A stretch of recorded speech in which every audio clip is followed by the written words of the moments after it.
আওয়ামী লীগ দলের কার্যক্রম নিষিদ্ধ সংক্রান্ত গেজেট সরকার জারি করেছে। জনগণ নাকি সরকার রাজনৈতিক দল নিষিদ্ধ করার ক্ষমতা রাখে, চলুন এ বিষয়ে আজকে আমরা বিস্তারিত জেনে নেই বিশ্বের কোন কোন দেশের রাজনৈতিক দল বিভিন্ন কারণে বা কি কারণে মূলত নিষিদ্ধ হয়েছে সে সম্পর্কে আজকে আমরা জানবো। 2009 সালের 6 জানুয়ারি সরকার গঠনের পর থেকে 24 সালের 5 আগস্ট ছাত্র জনতার গণ অভ্যুত্থানের মুখে ক্ষমতাচ্যুত হওয়া পর্যন্ত বাংলাদেশ আওয়ামী লীগ এবং এর সকল অঙ্গ সংগঠন, সহযোগী সংগঠন ও ভাতৃপ্রতিম সংগঠন বিরোধী রাজনৈতিক দলগুলোর সদস্য ভিন্নমতের মানুষের উপর হামলা, গুম, খুন, হত্যা, নির্যাতন ও ধর্ষণ সহ বিভিন্ন নিপীড়ন ও সন্ত্রাসী কর্মকাণ্ডের মাধ্যমে সারা দেশে ত্রাসের রাজত্ব কায়েম করে, এমনটি বলা হয়েছে প্রজ্ঞাপনে। এখন কথা হচ্ছে আওয়ামী লীগের কি বিচার হবে? হ্যাঁ, অবশ্যই আওয়ামী লীগের বিচার হবে। ইতিমধ্যে প্রাক্তন বা তৎকালীন প্রধানমন্ত্রীর যে কার্যক্রম বা যে অন্যায়, যে খুন, হত্যা, গুমের নির্দেশদাতা হিসেবে তার যে প্রতিবেদন, তদন্ত প্রতিবেদন, সেটি কিন্তু ইতিমধ্যে জমা হয়ে গেছে এবং আন্তর্জাতিক যে মানবতা বিরোধী অপরাধের যে আছে আপনার কোর্ট আছে, সেই কোর্টে কিন্তু তার বিচার হবে, তার এবং তাদের যারা আছে তাদের এই আন্তর্জাতিক অপরাধ ট্রাইব্যুনালে বিচার হবে। মূলত অপরাধ ট্রাইব্যুনাল 1 অলরেডি গঠন করা আছে। এখন সরকার চিন্তা করছে যে দ্রুত বিচার কার্যক্রম পরিচালনার জন্য বা অপরাধ ট্রাইব্যুনাল 2ও গঠন করবে।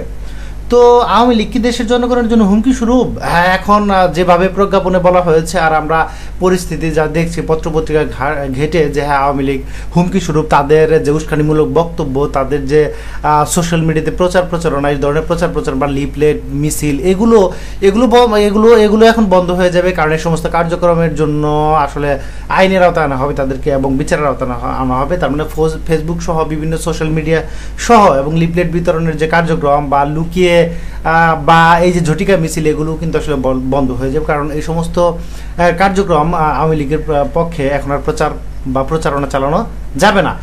আসলে কোন আইন বলে সরকার দলটিকে নিষিদ্ধ করলো, এটি অনেকে জানতে চান। মূলত সরকার যুক্তিসঙ্গত মনে করে সন্ত্রাস বিরোধী যে অধ্যাদেশ 2025 সেটি কিন্তু সংশোধিতভাবে জারি করে। সন্ত্রাস বিরোধী আইন 2009-এর ধারা 18-1 প্রদত্ত ক্ষমতা বলে আন্তর্জাতিক অপরাধ ট্রাইব্যুনালে বাংলাদেশ আওয়ামী লীগ এবং এর সকল অঙ্গ সংগঠন এবং যে আছে এদেরকে মূলত ঘোষণা করেছে এবং ভাতৃপ্রতিম সংগঠন যেগুলো আছে যাবতীয় কার্যক্রম তাদের মূলত নিষিদ্ধ করিল। এই যে প্রজ্ঞাপন জারি করেছে, এই প্রজ্ঞাপন কিন্তু ইতিমধ্যে গেজেট আকারে প্রকাশ করেছে। তো প্রজ্ঞাপনের যে কপি আছে সেগুলো চাইলে আপনি ভিডিওর ডেসক্রিপশনে যে লিঙ্ক দেওয়া আছে সেখান থেকে আপনি চাইলে দেখে নিতে পারবেন। এখন কথা হচ্ছে, একটি রাজনৈতিক দল আসলে কি জনগণ চাইলেই নিষিদ্ধ করতে পারে না সরকার? আসলে জনগণ ওইভাবে নিষিদ্ধ করতে পারে না, সরকারি নিষিদ্ধ করতে পারে এবং নিষিদ্ধ করার বেশ কিছু ক্রাইটেরিয়া আছে, সেই ক্রাইটেরিয়াগুলো ফিল আপ করতে হয়। যেমন আইনের ভিত্তি হিসেবে বাংলাদেশের সংবিধান এবং রাজনৈতিক দল নিবন্ধন আইন অনুযায়ী একটি দলকে নিষিদ্ধ করা যেতে পারে যদি তারা রাষ্ট্রবিরোধী কার্যক্রমে লিপ্ত হয়, যেমন সশস্ত্র বিদ্রোহ, স্বাধীনতা যুদ্ধ অস্বীকার এবং দেশবিরোধী ষড়যন্ত্র যদি তারা করে, সহিংস ও সন্ত্রাসবাদে লিপ্ত হয়, সেক্ষেত্রেও যদি কোনো রাজনৈতিক দল জঙ্গিবাদ, বোমা হামলা, খুন এবং মারধর উৎসাহিত করে এবং তাতে অংশ নেয়, তাদেরকে আসলে নিষিদ্ধ করা যায়। ধর্মীয় উগ্রতা ছড়ায় বা সাম্প্রদায়িক উস্কানি দেয়, তাহলেও নিষিদ্ধ করা যায়। সংবিধানে বলা আছে ধর্মের নামে রাজনীতিকে ব্যবহার করা যাবে না, যদিও বাস্তবে এই নিয়মের মাঝে মাঝে দেখা যায় আলগা বা মাঝে মাঝে শিথিল দেখা যায়। জাতীয় নিরাপত্তা বা শান্তি শৃঙ্খলা বিঘ্নিত করা হলেও রাজনৈতিক দলকে নিষিদ্ধ করা যায়।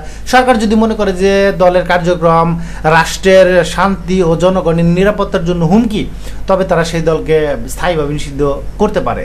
নিবন্ধন আইন লঙ্ঘন, নির্বাচন কমিশনে নিবন্ধিত দল হিসেবে নির্দিষ্ট নিয়ম না মানলে নির্বাচন কমিশন দলের নিষিদ্ধ বা নিবন্ধন বাতিল করতে পারে এবং এ ব্যাপারে সরকার তখন আবার নতুন করে সিদ্ধান্ত নিতে পারে। এখন কথা হচ্ছে যে শুধু কি বাংলাদেশে এরকম নিষিদ্ধ করা হয়? এর আগে আমরা দেখেছি জামাতে ইসলামীকে নিষিদ্ধ করা হয়েছিল, পরে সেটি প্রত্যাহার করা হয়েছে, এখন আবার আওয়ামী লীগকে নিষিদ্ধ করা হলো। আসলে ভবিষ্যৎ বলে দেবে, পরিস্থিতি বলে দেবে আওয়ামী লীগ কতটুকু টিকে থাকবে বা না থাকবে। আসলে কি আন্তর্জাতিকভাবে অন্য কোনো দেশে এরকম হয়েছে? হ্যাঁ, অন্য কোনো দেশের হয়েছে।